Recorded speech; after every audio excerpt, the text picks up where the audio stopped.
Hello, my name is Gerrick Hileman. I'm the head of research at blockchain.com, and I'm also a visiting fellow at the London School of Economics. Blockchain.com, for those that don't know, is one of the oldest crypto asset companies in existence. It was founded in 2011, best known for our non-custodial wallet and our block explorer.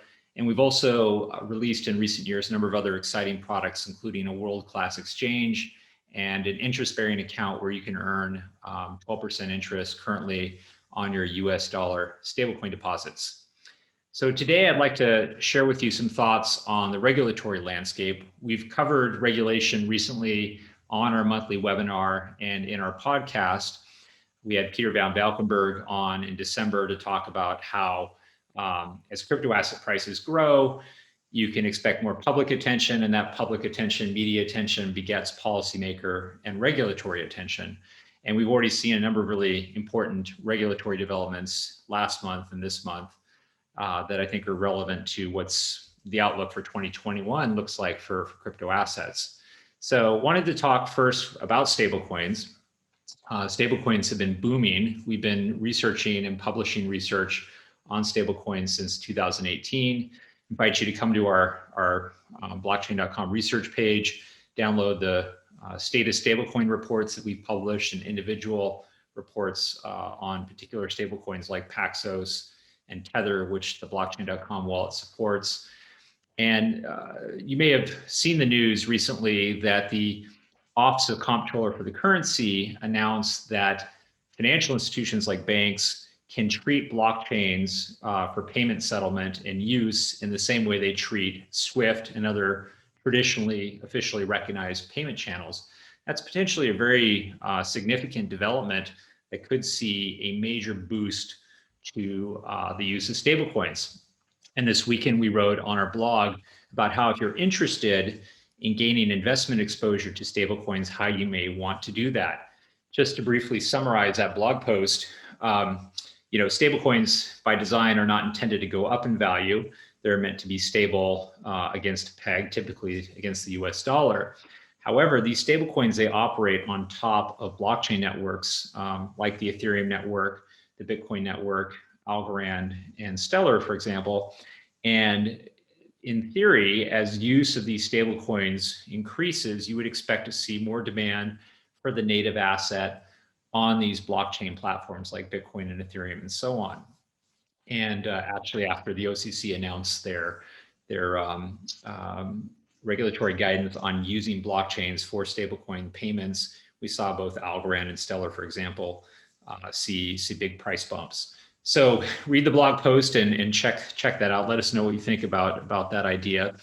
The other thing I wanted to mention around this OCC news and possibly a tidal wave of stablecoin use coming in 2021 is the current capacity issues of the Ethereum network and the very high fees on average people are paying to use the Ethereum network. We've seen fees on average oftentimes in excess of $30. That makes using Ethereum-based stablecoins for something like paying for the proverbial cup of coffee prohibitively expensive. And so what this, I think, makes potentially interesting for the many competitors to Ethereum who are hoping to disrupt Ethereum and gain market share is if they could somehow attract a very significant volume of stablecoin activity to their network. That might create the kind of critical mass that so far has really not appeared on any of the so-called Ethereum killers. So the stablecoin regulation, I think, opens up a potentially interesting competitive vector to challenge Ethereum. We'll see. Ethereum's been very resilient, has some very exciting things in the pipeline as well, with news that the CFTC is exploring approving a futures market for Ethereum and so on. But I think this does open up a potential competitive angle that other blockchain networks that have lower fees, more capacity, could exploit to try to take market share from Ethereum. The other stablecoin topic that I wanted to briefly cover is the subject of Tether. Tether is the leading stablecoin, over 20 billion in value now, oftentimes the most actively traded crypto asset on a given day. and is also embroiled with a lawsuit with the New York Attorney General's office. And there continues to be concern about what an adverse ruling or adverse finding around Tether, what impact that may have on markets. And what I wanted to communicate is that I think that that would certainly be a significant event if there was some finding that Tether was, largely unbacked or had to be shut down, or there's some other kind of sudden negative announcement. That would be certainly a big blow to the crypto asset markets. And I think it's important for people participating in these markets to be aware of that risk factor. However, I don't think it's potentially as significant as something like what we saw in 2014 with the Mt. Gox hack and bankruptcy, which set the crypto asset markets back for years. I mean, there was a multi-year bear market really following the Mt. Gox meltdown. And I think the crypto asset markets have matured enough, and we've seen the stablecoin space also mature more with other leading multi-billion-dollar now stablecoins in existence that would quickly step in to kind of pick up and fill the gap created by any kind of Tether issue. So it's a risk factor to be aware of, but in my mind, and this is me, giving me my best educated guess here. It doesn't present the same kind of risk as a 2014 Mt. Gox type scenario. So the second regulatory issue that I wanted to briefly discuss was this view that is sometimes expressed on crypto Twitter and by other kind of very vocal members of the community that a nation-state attack, a coordinated nation-state attack against the crypto asset space is inevitable. And I'm seeing that more and more these days. I think that's in part due to the fact that crypto assets are getting more regulatory attention. They're becoming more valuable. Recently, the value of all crypto assets crossed the $1 trillion mark. That's a psychologically significant level. Bitcoin itself hasn't crossed the $1 trillion mark yet, but a number of folks, myself included, have expressed the view that we would not be surprised if this year Bitcoin also crossed over the $1 trillion market value level. And again, if you get more public attention, media attention, you're going to get more regulatory attention. These psychological levels are important in that regard. So is a coordinated nation-state attack on the crypto asset space as it grows in use and in participation and value inevitable? And my feeling is that's not necessarily true. It may happen, but I don't think it's absolutely, a certainty that it's going to happen. And furthermore, I think actually expressing this view quite prominently is not very constructive. We actually have a number of lawmakers today in the United States in the House of Representatives and a senator who openly own crypto assets. We see a lot of the regulatory appointments in the US with the new Biden administration, people who are very familiar with and even support the innovation that crypto assets offer. And furthermore, I think it also misrepresents what governments are probably most concerned about today and how crypto assets are even being used. And you'll note that I'm using the term crypto asset to refer to Bitcoin, not cryptocurrency, which was its original descriptive title. And that's because crypto assets like Bitcoin are largely used as investment. Digital gold is the term that we use to describe how Bitcoin is used today and why Wall Street investors and pension funds and corporates are getting involved with Bitcoin. They're seeing it as an asset, as an inflation hedge, not as a currency, not as something that's used widely for payments. And I think that's really important, understanding how central banks and governments will look at something like Bitcoin. It's not competing in the same space, their wheelhouse, so to speak, where monetary policy and payments are all very important to central banks and governments. So it's not something that I think is directly threatening governments at the time, nor will it in the foreseeable future, and nor is it that large either.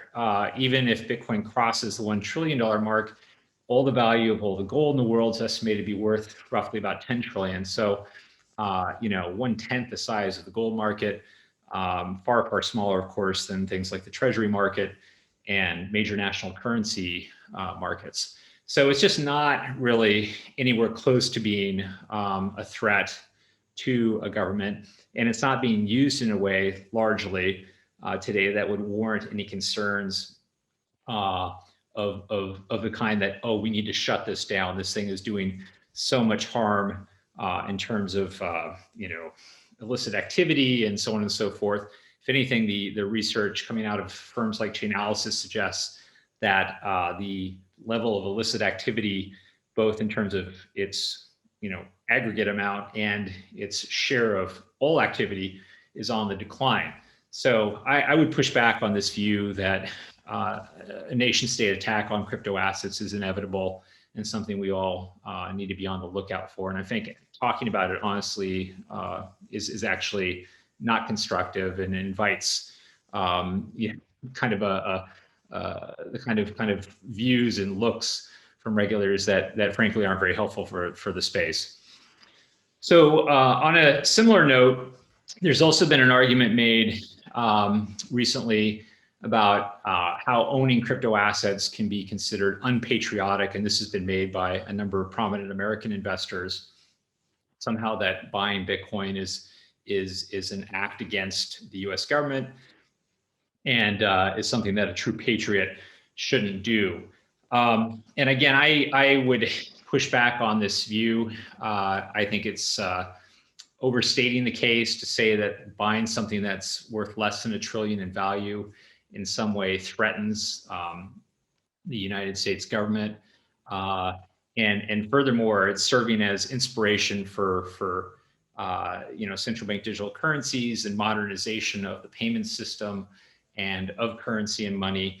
I think it's a real stretch. There's been claims made that the enemies of the United States, Iran, Russia, and so on, are profiting off of the use of cryptocurrency and mining them. That may be true, but the scale of activity with Bitcoin miners earning maybe 10 to 12 billion annually at current prices is just so insignificant compared to economic output of nations and flows of traditional currencies. It's just not something that really poses any kind of major threat to the United States in any way, shape, or form. In fact, I would go further and say that actually the principles that underpin blockchain networks like Bitcoin and Ethereum, the values, if you will, that underpin these networks, openness, censorship resistant, transparent, efficient and innovative. These are the values actually that are held dear by Western democracies like the United States. And so even if something like Bitcoin, say, were to grow to a massive size, become a global currency, it's very likely that actually its rise in importance and use would have a much more adverse effect on totalitarian governments, similar to how the open internet challenges governments that are trying to control the flow of information. I think we'd see something more similar there than it having an adverse effect on, say, more open Western-style democracies that share similar values as blockchain networks. So yeah, I'd push back on this view that somehow owning crypto assets is unpatriotic. On the contrary, I think it's a way to kind of support innovation and also take a position and view on topics like inflation and how that may impact your personal financial portfolio in the years to come. So thank you very much for listening. Again, please come to blockchain.com just to view our latest research, listen to our podcasts, and join our monthly webinars. We've got a lot of exciting things coming up in 2021, and we'll look forward to seeing you hopefully in person in Miami this time next year. Thank you.